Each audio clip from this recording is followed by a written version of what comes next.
Can someone explain to me what the game plan was going into the overtime? Jaden Ivey hit threes. He was hitting inside. He was getting amazing and ones. He was getting amazing buckets.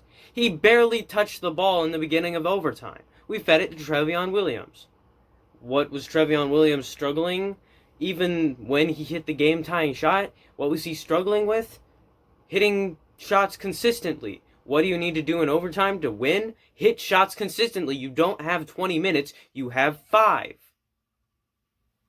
Why would you give it to the guy that takes a long time to score in the post and it isn't even a guarantee, other than the guy who is currently on fire from everywhere around the court and is making shots and is the reason we are in this? Why don't you give it to Jaden Ivey? Why don't you feed the ball to him? He earned it. He's playing way better. Yes, Trevion hit the game-tying shot, but he wasn't hitting shots consistently. Jaden Ivey was. Why would we feed it to the post when we could feed it to Jaden Ivey, who can hit threes, he can hit mid-range, he can get inside, he can draw and ones, just as good as three-pointers. One of the few guys who was hitting his free throws. It was just like Virginia all over again. Didn't hit our free throws, and we lost because of it. I just want to see my teams win a playoff game. That's it. That's all I want.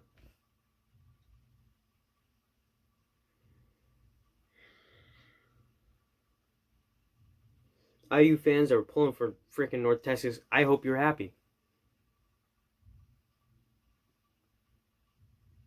Because honestly, I hope your freaking whole program sucks for the rest of his existence.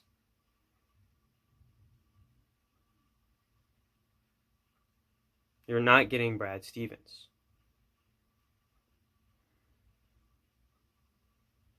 Just the game plan made no sense going into the overtime. Why would you not feed the hot hand when what you need to do in overtime is feed the hot hand? It's how teams were successful in overtime. They fed the guy that was scoring.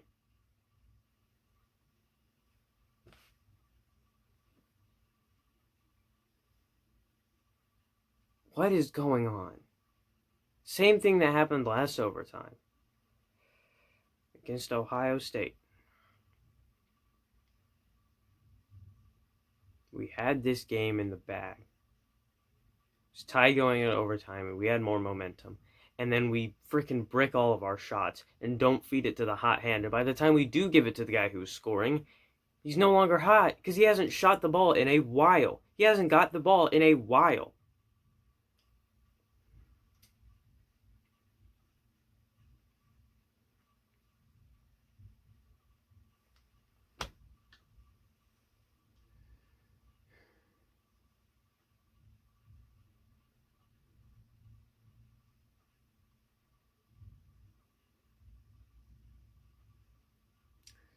You know,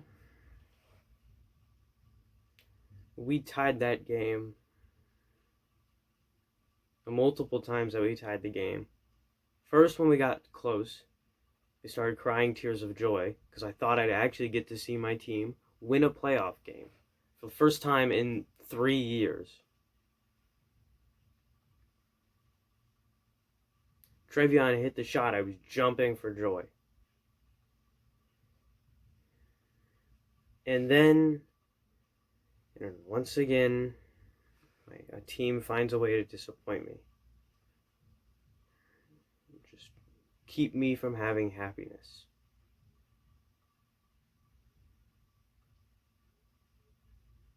Some people would say, oh, bandwagon a team if you're so unhappy. Why would I bandwagon a team? That's the worst thing you could do, is bandwagon a team. Bandwagoning a team means you have no loyalty. Bandwagoning a team, it doesn't feel like you've earned it when your team wins. You weren't there for the bad times. You were just there for the good times. Because I know there are going to be people on this video saying, oh, well, you should just pick a different team. No. No, I'm not going to pick another team, and what I'm going to continue to do is support this team. And maybe I'll one day be rewarded with something. Something for my struggles with freaking watching this team. And all the other teams for that matter. It's just an absolute dumpster fire. It is. It's just an absolute dumpster fire. I haven't checked the score of the Pacers Heat game. So maybe the Pacers can bring me some happiness for the first time in a long time. Maybe I can have something. Who knows? But see you guys next time. As always, I'm not funny, and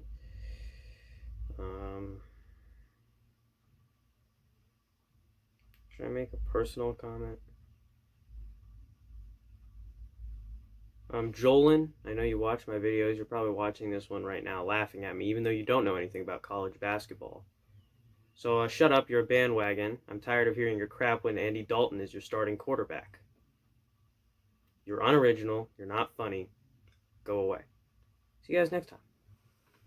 Love on each other, as in